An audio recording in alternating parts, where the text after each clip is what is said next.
Hey guys, welcome to my RC drift build.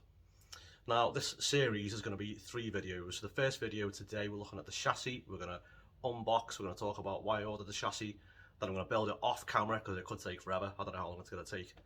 And then we're going to have a look at the finished product and we're going to have a look and see how good the chassis is and see what it comes with, see what it doesn't come with.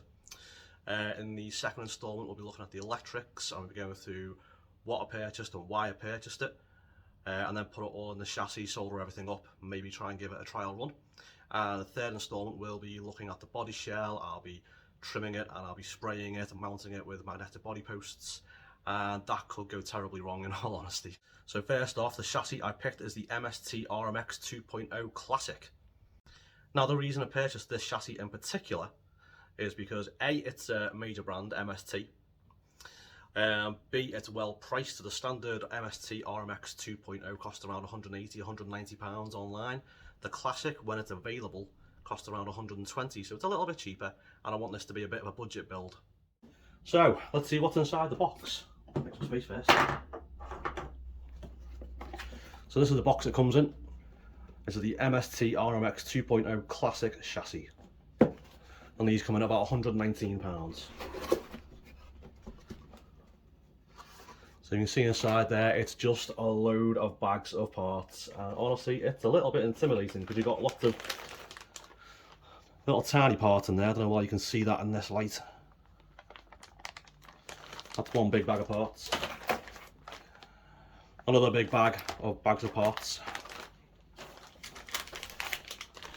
The chassis.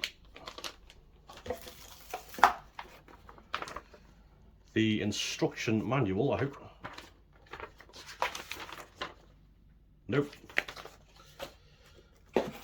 Right, here we go. Instruction manual and a load of stickers. That is quite a lot of stickers actually. So something to bear in mind, guys, if you're going to buy one of these drift chassis kits, is they don't come with anything. They literally just come with the chassis. So you get no electrics, you get no body shell, you get no wheels or tyres even either.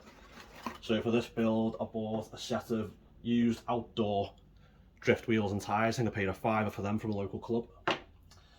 And then the local club insists that their club use a control tyre of the MST Silver Dot. I bought some of them. And some nice, shiny, bright MST rims for them to go on as well. Right guys, I'm going to build this chassis up now. Hopefully it goes well. And at the end of it, I'll show you what it looks like and we'll have a good review of it. So this is the finished product. This is the MST RMX 2.0 Classic chassis with MST wheels and Silver Dot tyres.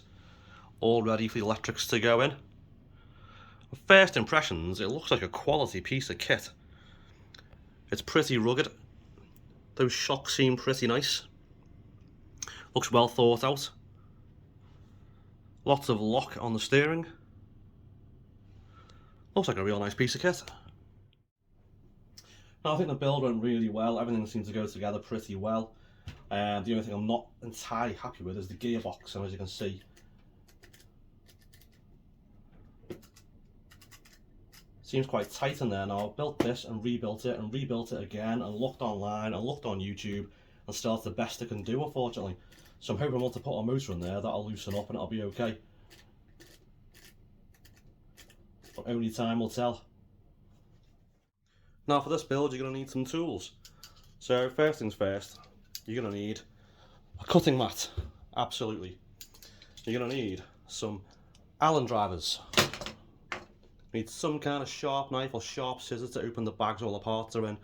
I mean, I just use a kitchen knife, but seriously, you get a hobby knife or get some really sharp, small scissors, because there's so many little teeny tiny bags, they're really hard to open.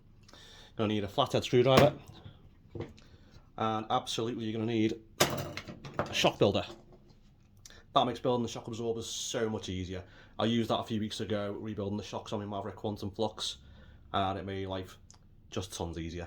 On top of that, you're going to need a pair of long nose pliers, and you're going to need a decent amount of light as well. As you can see, my actual workstation is not that well lit at all, and I really recommend getting some extra lamps in your workstation so you can see everything that you're doing. Also, a workspace around 3 foot by 3 foot should just about be enough. The cutting mat I've got is, I think it's an A3 size, and that's been plenty big enough. Well guys, hope you enjoyed the video today and found it at least a little bit informative. Please make sure you join us next time for the second episode where we look at fitting all the electrics into the car, which will be a much more interesting video I think, and probably a lot longer video as well. Anyway guys, thanks again, take care.